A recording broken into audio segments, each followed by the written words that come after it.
Assalamualaikum warahmatullahi wabarakatuh. Saudaraku di mana saja berada, tentu saja yang suka dengan channel Gito Sawit, yang selalu memberikan segala sesuatu yang bermanfaat untuk orang lain tentu saja. Ya, saat ini bicara tentang kehidupan. Orang hidup biasanya kadang merasa susah, kadang merasa senang, kadang merasa canggung, kadang merasa bingung. Tapi gimana ya untuk menyesuaikan diri? Yang akan kita bahas saat ini adalah orang yang dulunya mempunyai nasib yang kurang bagus, tapi setelah mendapatkan rezeki yang banyak, ya bisa beli motor meningkat lagi, bisa beli mobil.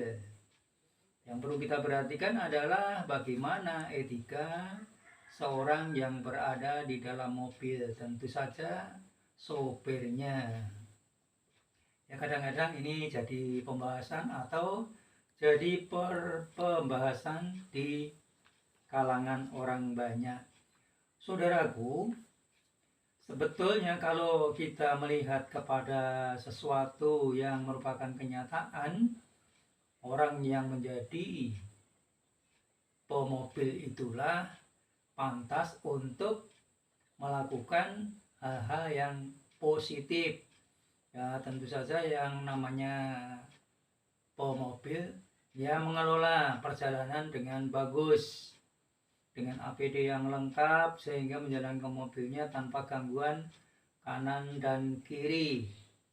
Ya, rambu-rambu kita ikuti untuk misalnya rambu-rambu 80 meter 80 km tentu saja ya kita ikuti, berarti di atas 80 km seperti di jalan tol. Kalau di jalanan umum ya maksimal 60 km misalnya ya kita ikuti. Tapi yang jadi pembahasan kalau orang yang jadi pemobil itulah kalau sudah masuk di perkampungan itu ya sebetulnya tidak hanya pemobil saja, pemotor pun juga seperti itu. Jadi kalau kita melihat kepada faktanya, tertutup kaca mobil, tertutup helm di depan atau kaca mobil, ya bisa memberikan isyarat bahwa yang di luar mobil itu tidak bisa melihat siapa yang pemobil. Kemudian orang yang pakai helm ditutup depan itu kadang tidak bisa diketahui siapa pemotornya.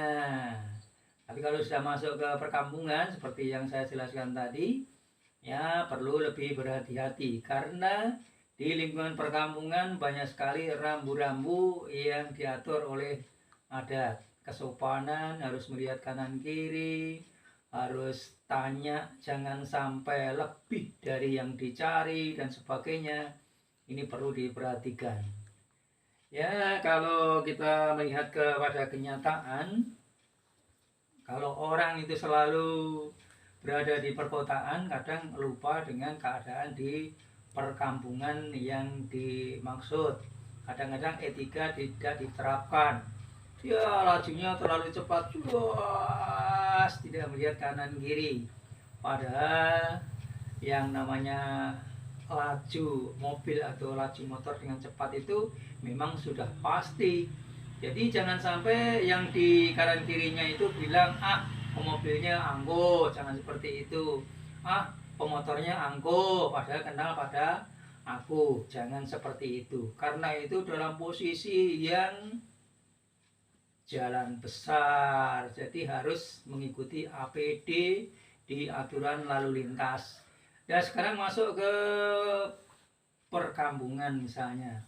Nah, jadi mobil sudah pelan masuk perkampungan. Nah, tentu saja di situ pemobil itu harus lebih mengetahui aturan di perkampungan. Ya, ini sudah masuk kampung. Berarti paling tidak pelan-pelan. Kaca mobil samping dibuka biar kelihatan orang-orang di sekitarnya. Jadi tidak ada kesan angkuh, tidak ada kesan semau gue seperti itu. Jadi kalau ada orang yang menyapa ya kita saut dengan tangan gini aja ya, dipakai isyarat.